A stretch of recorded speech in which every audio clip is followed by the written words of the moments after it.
দুয়ারে কড়া নাড়ছে চলতি বছরের এইচএসসি ও সমমান পরীক্ষার ফলাফল।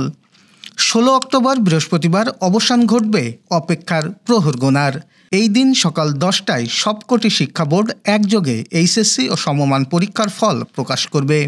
দেশের শিক্ষা বোর্ডগুলোর ওয়েবসাইট, সংশ্লিষ্ট সব পরীক্ষা কেন্দ্র, শিক্ষা প্রতিষ্ঠান এবং SMS পাঠানোর মাধ্যমে পরীক্ষার ফল জানা যাবে।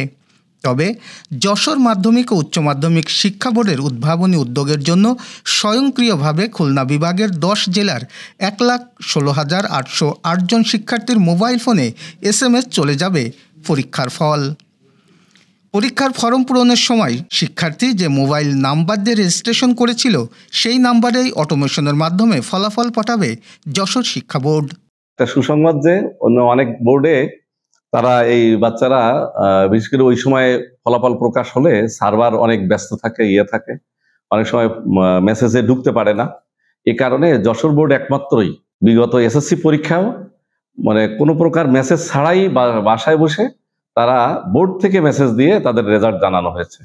এবারও ইনশাআল্লাহ আমরা যশোর বোর্ডের পক্ষ থেকে শুধুমাত্র আমাদের বোর্ডেই আমরা অভিভাবক অথবা শিক্ষার্থী তাদের যে মোবাইল নাম্বারটা দেওয়া আছে ফর্ম ফিল আপের সময়, সেই মোবাইল নাম্বারে তারা ফলাফল বাসায় বসে জানতে পারবে। গত 26 জুন শুরু হয়ে এবারের এইচএসসি ও সমমান পরীক্ষা শেষ হয় 19 আগস্ট। এই পরীক্ষায় অংশ নিতে 11টি শিক্ষা বোর্ডের 12,51,111 শিক্ষার্থী ফর্ম পূরণ করেছিল। এইচএসসি ও সমমানের লিখিত পরীক্ষা গত 19 আগস্ট শেষ হয়। 21 থেকে 31 আগস্টের মধ্যে ব্যবহারিক পরীক্ষা নেওয়া হয়। ফলাফলের দিনক্ষণ ঘোষণায় শিক্ষার্থীদের মনে শুরু হয়েছে নানা জল্পনার। আলহামদুলিল্লাহ, পরীক্ষা তো ভালো দিয়েছি, তো রেজাল্ট নিয়েও প্রত্যাশা ভালোই, আশা করি ভালো কিছু হবে।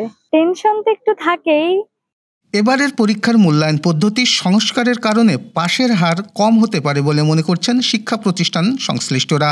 তবে এই পদ্ধতিতে শিক্ষার গুণগত মান বাড়বে বলে বলছেন তারা। তো এই ছেলে মেয়েদের রেজাল্ট নিয়ে সামগ্রিকভাবে আমাদের যে প্রত্যাশা, নিশ্চয়ই ভালো রেজাল্ট হবে। প্রকৃত অর্থেই যে নম্বর পাবে সেই নম্বরই দেওয়া হোক, তাতে যদি রেজাল্ট খারাপ হয় বিগত বছরগুলোর থেকে সেটা হতে পারে। শিক্ষার্থীদের মতোই উৎকণ্ঠা অভিভাবকদেরও। তারা সন্তানের ভালো ফলাফলের আশাবাদের সাথে সাথে খারাপ ফলের জন্য জানালেন সহনশীল আচরণের কথাও। প্রতিটি অভিভাবকই সন্তানের ভালো কিছু প্রত্যাশা করে, তো আমিও করছি। তারপরেও যেহেতু ফলাফল প্রকাশ হওয়ার আগ পর্যন্ত তো একটু টেনশন কাজ করেই, তো একটু টেনশনও কাজ করছে। আমি মনে করি বাচ্চার যে একটা খারাপ ফলাফল হলো, এক্ষেত্রে কি শুধু বাচ্চাই দায়ী? আমার মনে হয় মোটেও না।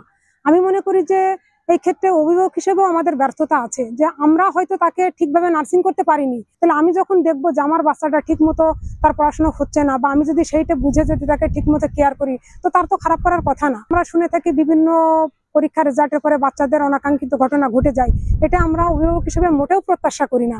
আর আমি চাই না যে যদি কোনো বাচ্চার খারাপ ফলাফল হয়, কোনো মা বাবার জন্য তাদের বাচ্চার প্রতি কোনো বিরূপ মন্তব্য বা আচরণ না করে, যে যার কারণে সে একটা ভ্রান্ত সিদ্ধান্ত নিতে বাধ্য হয়। তো আমি মনে করি যে যা হবে এটা হাসি মুখে মেনে নিয়ে, বরং তাকে দ্বিগুণ উৎসাহ অনুপ্রেরণা দিয়ে অভিভাবক হিসেবেও অনেক সচেতন থেকে তাদেরকে আগামীতে ভালোভাবে নার্সিং করে যাতে আগামীতে ভালো কিছু করে, সেই সিদ্ধান্ত নেওয়াটাই তাদের উচিত হবে বলে আমি মনে করি।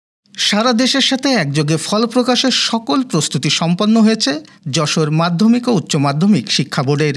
সবিস্তার সেই তথ্য জানালেন শিক্ষা বোর্ড কর্মকর্তা।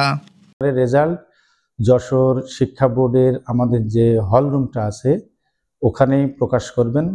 আগামী 16 তারিখের সকাল 10টায় আমাদের রেজাল্ট প্রকাশ করা হবে। বিশেষ করে একটি বিশেষত্ব যেটা আছে সেটা হলো যে কেন্দ্র সংক্রান্ত আমাদের যে কেন্দ্রগুলো ছিল, বিশেষ করে ভেন্যু কেন্দ্র যেগুলো, প্রায় আমাদের এই 45টা ভেন্যু কেন্দ্র ছিল, সেই ভেন্যু কেন্দ্রগুলো আমরা প্রত্যাহার করে নতুন করে আমরা আবার কেন্দ্রগুলোকে রিঅ্যারেঞ্জমেন্ট করার পরে এবার আমাদের প্রথমবার পরীক্ষা অনুষ্ঠিত হয়েছে। এবারে পরীক্ষার্থীর সংখ্যা আমাদের টোটাল 1,16,808 জন পরীক্ষার্থী। সকল প্রস্তুতি সম্পন্ন। 16 অক্টোবর সকাল 10টায় অবসান হবে সব অপেক্ষার প্রহর গোনার। তখন শুধু উল্লাসের অপেক্ষা। মাধ্যমিক উচ্চ মাধ্যমিক শিক্ষা বোর্ড, যশোর থেকে SM আরিফ, গ্রামের কাগজ।